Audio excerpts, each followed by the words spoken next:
Hello students, आज हम class 5th का चैप्टर नंबर 4 फ्रैक्शन स्टार्ट करने जा रहे हैं।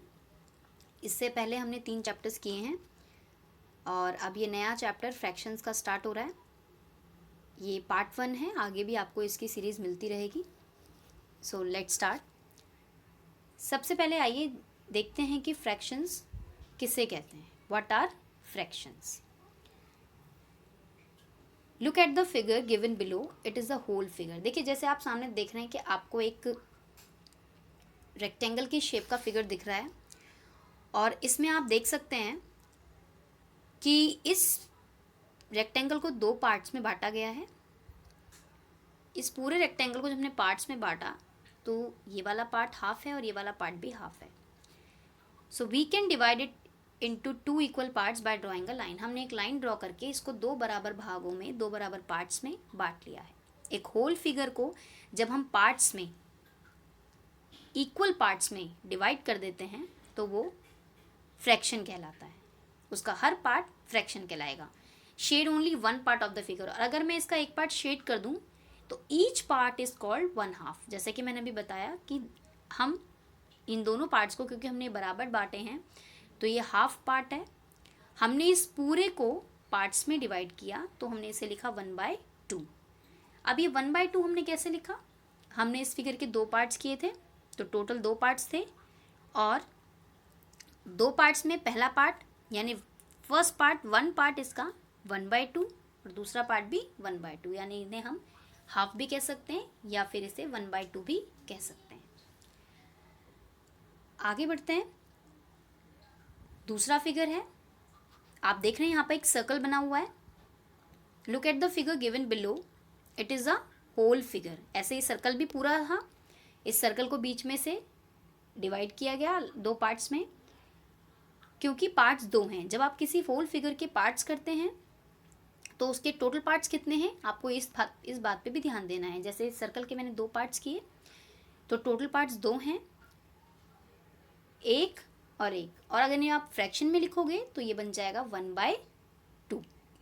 यानी अभी जो हमने क्वेश्चन मैंने आपसे पूछा था कि व्हाट आर फ्रैक्शंस, तो fractions are the part of a whole. किसी भी पूरी चीज़ को जब हम पार्ट्स में बांट देते हैं तो हर पार्ट उसका फ्रैक्शन कहलाता है। Okay students, now come to the point कि how to read a fraction. हम फ्रैक्शन को रीड कैसे करें? देखिए, फ्रैक्शन को हिंदी में कहा जाता है भिन्न। ठीक है, हिंदी में फ्रैक्शंस को भिन्न कहते हैं। लेकिन जब हमारे सामने हमारी नोटबुक में इस तरीके से नंबर्स लिखे होते हैं जैसे कि आप देख रहे हैं, तो हम इसे कैसे रीड करें? 1 और नीचे 2 इज रीड एज 1/2। 1 के नीचे 2 है तो इसे हम कैसे रीड करेंगे? 1/2 और 1/2, इसे आप 1/2 भी कह सकते हैं। ऐसे ही दूसरा 3/7, 3/7 इज रीड एज 3/7 और 3/7। ऐसे ही 2/5 को क्या रीड करेंगे? 2/7 या 2/5। 7/9 को 7/9 और 7/9। ओके स्टूडेंट्स, आगे बढ़ते हैं। More about fractions. The following figures are divided into 2 equal parts. अभी हमने होल को 2 इक्वल पार्ट में बांटा, जिसमें एक एक रेक्टेंगल था और एक सर्कल था। When a whole is divided into 2 equal part, each part is called half of the whole। ये मैंने आपको अभी बताया। जब हम एक पूरी चीज़ को पार्ट्स में डिवाइड कर देते हैं, 2 पार्ट्स में हमने डिवाइड किया था, तो हर पार्ट को हमने हाफ कहा था, यानी 1/2। तो अब इस इक्वेशन पे थोड़ा सा ध्यान देते हैं कि हमने क्या अभी तक सीखा। होल यानी पूरा, यानी 1 पार्ट पूरा। हाफ 1/2। क्वार्टर को कहा जाता है 1/4। 3/4 means 3/4. 1/3 means 1/3. 2/3 means 2/3. Okay students, अब आते हैं न्यूमरेटर एंड डिनोमिनेटर पे। ध्यान रखिएगा, जो भी चीज़ें आपको बताई जा रही हैं, जो असाइनमेंट आपको दिया जाएगा उसे आपको खुद करना है। क्वेश्चन ईजी होंगे, आपको ज़्यादा दिक्कत नहीं होगी। So more about fractions, numerator and denominator. अब न्यूमरेटर और डिनोमिनेटर क्या होते हैं, चलिए आगे इस पे चलते हैं। 10th स्लाइड आप देख रहे हैं। Part of a whole are called fraction. ये फ्रैक्शन की डेफिनेशन है। देखिए, अगर एग्जाम में आपको फिलअप की फॉर्म में दिया जाता है कि dash of a whole are called fractions, तो आंसर विल बी पार्ट्स। दोबारा बता दूं, किसी भी पूरी चीज़ को अगर हम पार्ट्स में, इक्वल पार्ट्स में बांट देते हैं तो उसका हर पार्ट उसका फ्रैक्शन कहलाता है। जैसे कि अभी हमने 1/2 पढ़ा था, तो 1/2 में 1 जो है ऊपर वाला, 1 part considered numerator and total number of part, जैसे कि मैंने आपको बताया था कि जब फिगर को 2 पार्ट्स में बांटा था तो यानी उसके टोटल पार्ट्स 2 थे। अगर हम उसी फिगर को 3 पार्ट्स में बांटते तो टोटल पार्ट्स 3 होते। तो जो टोटल पार्ट्स होते हैं उसे हम कहते हैं डिनोमिनेटर, और जो ऊपर वाला पार्ट होता है उसे हम कहते हैं न्यूमरेटर। ध्यान रखिएगा, ऊपर वाले पार्ट को न्यूमरेटर और नीचे वाले पार्ट को डिनोमिनेटर। तो इसका मतलब अगर आपसे पूछा जाए कि व्हाट इज फ्रैक्शन, तो definition is fraction is part of a whole. और अगर आप इसको शॉर्ट में बताना चाहें तो fraction is equals to numerator upon denominator. Numerator ऊपर वाले पार्ट को कहते हैं, डिनोमिनेटर नीचे वाले पार्ट को कहते हैं। ऐसा इक्वेशन आपको बुक में भी दिया हुआ है और मैंने असाइनमेंट में भी दिया है, ध्यान रखिएगा। कभी कभी हम कंफ्यूज हो जाते हैं कि न्यूमरेटर किसे कहें और डिनोमिनेटर किसे कहें, तो उसके लिए एक छोटा सा फॉर्मूला है, ध्यान रखिएगा। आप देखिए, न्यूमरेटर में u, letter u is in the word numerator, तो आप ऐसे याद रखिए, यू मीन्स अप यानी ऊपर वाला। ऐसे ही डिनोमिनेटर किससे स्टार्ट होता है, डी से, and D stands for down. Down means नीचे वाला। ये थोड़ी सी ट्रिक है आपको याद रखने के लिए कि न्यूमरेटर में यू आ रहा है तो you means up, and denominator में डी आ रहा है तो D means down. Okay students, so numerator means upper part of the fraction and denominator is lower part of the fraction. Okay, numerator यानी ऊपर वाला पार्ट, डिनोमिनेटर यानी नीचे वाला पार्ट। तो व्हाट इज फ्रैक्शन के बारे में हम पढ़ चुके हैं। थोड़ा सा आगे बढ़ते हैं टाइप्स ऑफ फ्रैक्शन पे। देखिए कौन कौन से टाइप्स हम पढ़ने जा रहे हैं। वैसे तो बेसिकली 3 टाइप के ही फ्रैक्शन होते हैं, proper, improper and mixed fractions. तो चलिए अगली स्लाइड में देखते हैं।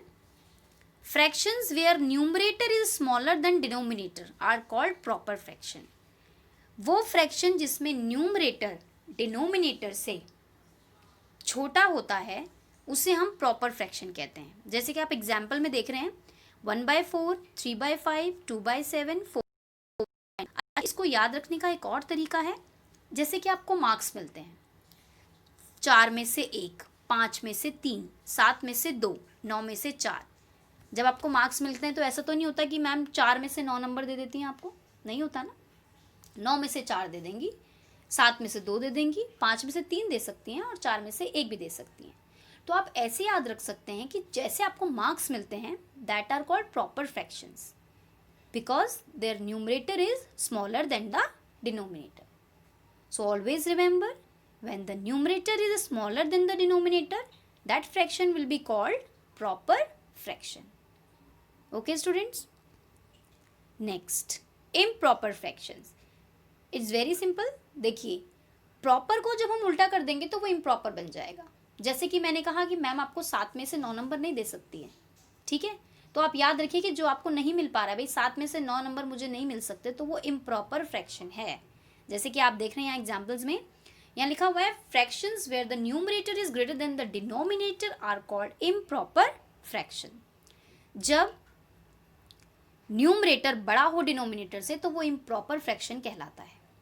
आपको बस यही याद रखना है, अगर मार्क्स जैसे मिलते हैं उस तरीके से नंबर दिया हुआ है तो वो प्रॉपर फ्रैक्शन है, और अगर इस तरह से मार्क्स नहीं मिल सकते हैं तो वो इम्प्रॉपर फ्रैक्शन है। जैसे 4 में से 9 नहीं मिल सकते, 2 में से 7 भी नहीं मिल सकते, 3 में से 4 भी नहीं मिल सकते और 7 में से 8 भी नहीं मिल सकते, तो ये इम्प्रॉपर फ्रैक्शन है।